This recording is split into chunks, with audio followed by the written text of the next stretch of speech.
کۆمەڵی دادگەری لەگەڵ خۆی لەگەڵ خەڵکدا ڕازگۆ بووە و ڕازگۆیی لەگەڵ خوادا وای لێ کردووە لەگەڵ خۆشیدا ڕازگۆ بێ لەگەڵ خەڵکیشدا. کۆمەڵی دادگەری کوردستان دروشمی لەگەڵتان ڕازگۆین کردووەتە ناونیشانی لیستەکەی بۆ هەڵبژاردننی ئەنجومەنی نوێنەرانی عێراق. ڕازگۆبوون، ڕاستی وتن یان ڕاستبوون لەگەڵ خەڵک لە کاتێکدایە درووە بووەتە تواری ڕۆژانەی دەوڵەت و پارت و لایەنەکان و وای لێ هاتووە ڕازگۆیی بووەتە نامۆیی.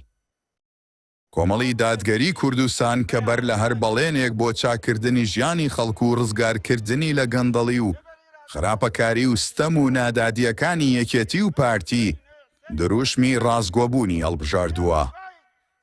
دەزانێت کە خەڵک لە 34 ساڵی تەمەنی حکومڕانیان لە قۆناغی شاخیشدا گەورەترین کێشەی لەگەڵ پارتی و یەکێتی درۆ و چەواشەکاریەکانیان بووە.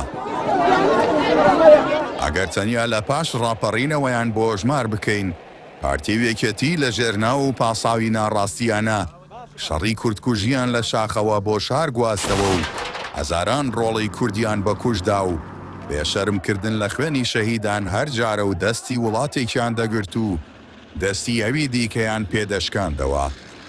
لە هەموو ئەمانشدا خۆیان بەڕاست و ڕازگۆ دەزانی.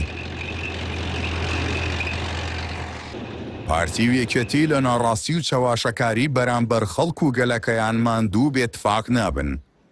دوای یەگرتنەوەی ئیدارە بەڵێن دەدەن دوو ئیدارەیی نەهێڵن، بەڵام ڕاست ناکەن ئێستا دوو ئیدارەیی وەک بەری خۆرە و بە بێژنگ ناگیرێ.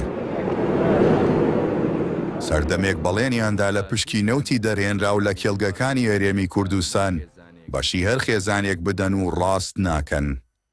سیاسەتی ئێمە ئەوەیە پرۆژەیەک ببینە پەرلەمان کە هاوڵاتیانی هەرێمی کوردستان ڕاستەوخۆ بەشدار بن لە قازانجی داهاتینەوە. ئەویش بە چ شێوەیەک دەکرێت؟ کۆمپانیایەک دادەمەزرێ بە ناوی کەپکۆ. ئێمە هاوڵاتیانی کوردستان بەشدار دەکەین، ڕاستەوخۆ پشکیان دەبێتن لە سوودی ئەو کۆمپانیە و دەگاتە هەموو هاوڵاتیانی هەرێمی کوردستان. ئەمە بەرنامەی پارتی دیموکراتی کوردستان.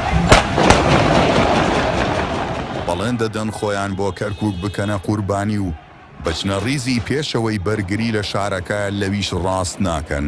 بە دڵنیایشەوە پێتان ئەڵێم هەرچی هێزی پێویست بی بۆ پاراستنی کەرکووک ئامادەیە.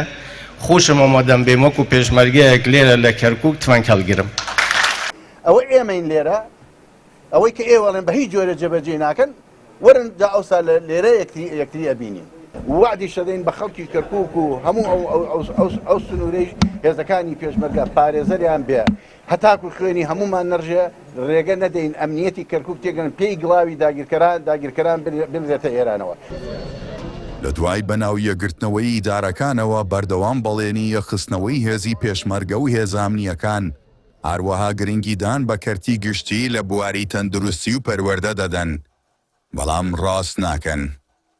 پێداچوونەوە بە میکانیزمی ڕێخستن و یەخستنی هێزی پێشمەرگەی کوردستان و هێزەکانی ئاسایشی ناوخۆ دەکەین، کار دەکەین بۆ باشترکردنی کەرتی تەندروستی گشتی و گەیاندنی خزمەتێکی باشتری تەندروستی بە هاوڵاتیان.